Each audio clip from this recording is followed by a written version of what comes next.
gibt's Heiratol, da gibt's einen Tanz. Man kennt ihn schon, auf der ganzen Welt ist er bekannt. Bayerischer, so wird er genannt.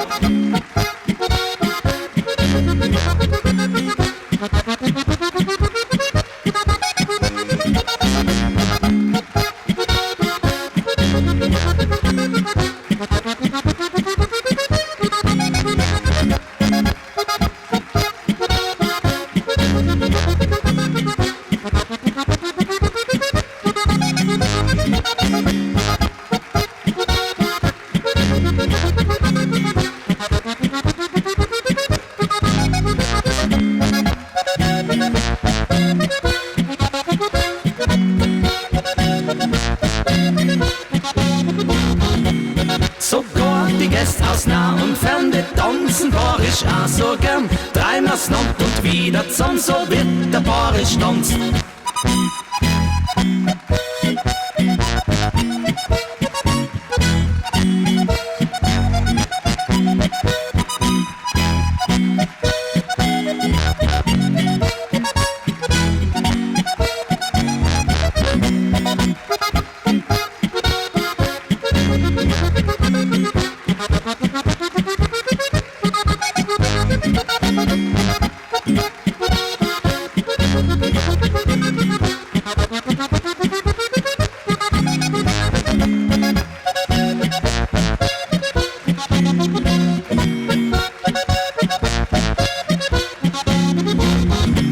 Sogar die Gäste aus nah und fern, die tanzen bayerisch auch so gern. Dreimal's Land und wieder zusammen, so wird der bayerisch Tanz.